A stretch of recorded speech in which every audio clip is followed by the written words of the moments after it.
18. In fact, there's some 18-year-olds that they don't really have sense like that. Molested and they don't know it.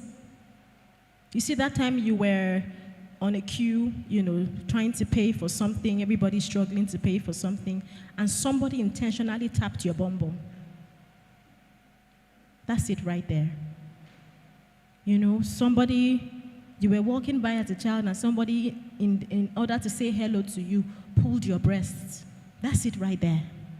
So if you think about it, it's true that Taba Dale Katunsha, when you put 10 people together, 8 out of them have in one way or the other experienced sexual molestation. Guess what? It's not just the girls. Oh, it's not just the girls. We've had cases of, in schools, daycare, where the cleaner is supposed to be wiping the bum bum of the boy child, and she's playing with his penis. We've heard such cases. And we've had cases of, when it's the girl, all sorts. There was one that I witnessed. That was like the very first time I ran a punch through a man's face. I was teaching in a primary school at the time. And the man was invited to teach the children how to march. They were preparing for inter-house sports.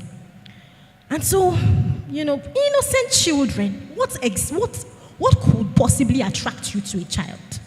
So you have children there, because they're really excited. They want to march. It's inter-house sports, And so, I think 10 of them. And the man is supposed soldier. Yes, they called him Baba Soldier. I don't care if he sees this. I hope he's rotting in jail, And so he was invited to teach them. I was the one watching over them as per the house, and I stepped aside for a minute, only to come back and see that he was having a conversation with one of the girls and was saying, "You are not doing it right." Then she said, "Is that why you touched my breast?" And I looked at him. He didn't expect that she would talk back, Apparently, when they don't get it right and no one is looking, instead of him to correct them, verbally, he would find a way to just touch them. Oh my God, fire was burning on my head. I said, "Sir, did you touch her?" She's not getting. I said, "That's not the question. Did you touch her?" "What if I touched her?" Oh, the rest they say is a testimony. I was so upset. Of course, I didn't get fired. I'm just saying that if you can think about 1, 2, 3, maybe more experiences where somebody has touched you somehow or has made you feel uncomfortable. Because we have young ladies who grow up really fast. You find a girl who is like 14 years old and she's already busty. That's okay. Is it a sin to be busty? You're not answering me. It's not a sin. The same way we have like 15-year-olds who are already growing. Abi, what age do they grow beards now? What age? 13, Abi. If nobody is looking at you, what's going on? What did you say? 16. If nobody is looking at you funny for growing a beard at 14, why are you looking at a girl funny for having breasts at 14? So, 2 categories. If you are here and at some point you have been, touched anyhow, somebody has had canon, or maybe you've even been raped, or, you've been molested, you've been sexually harassed, whether, practically or with word of mouth or by the look of the face or whatever it is, let me just put it to you. If nobody told you before, today I'm telling you, no matter what position you were in at that time, it was not your fault. Did you hear me? It was not your fault. It was not your fault. What were you wearing? They are not serious people. It's not because anything. It's not because there is no reason in this life under heaven that would justify a person being molested. It was not your fault. So maybe because I went to charge my phone in his room. No, he's the animal. He's the one who is an animal. If you went to his room at the wrong time and he could have just told you to excuse him. Or maybe because nothing. It was not your fault. That's number one. Number two, you are not less before God. You are not less before God.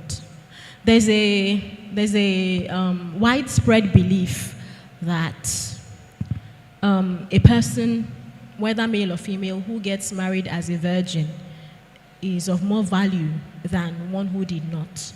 I'm here to tell you today, whilst it is very important to maintain sexual purity at every level, whether you are married or not, need I tell you, sexual purity doesn't stop when you get married, though. Did you know that? Did you know that? You don't know? When you get married, give me a call. So yeah, as I was saying,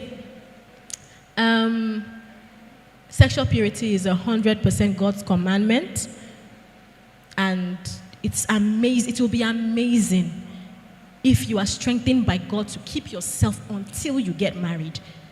But if your innocence has been snatched from you, don't think that that would make you less before God. Don't you ever think that. You will not get to heaven and then God will say, because you were not a virgin.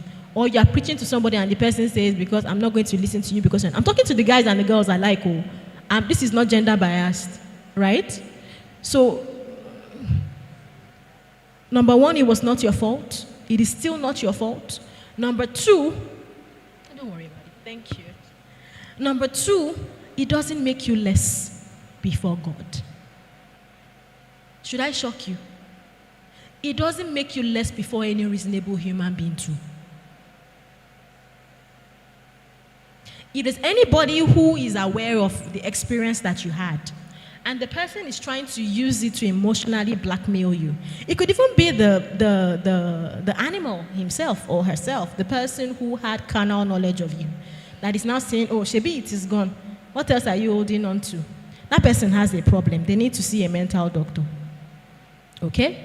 So the fact that what is called the seal, the fact that the virginity in this case is gone, does not mean that you should now allow anybody to have access to. You are still as priceless to God as you were when He created you.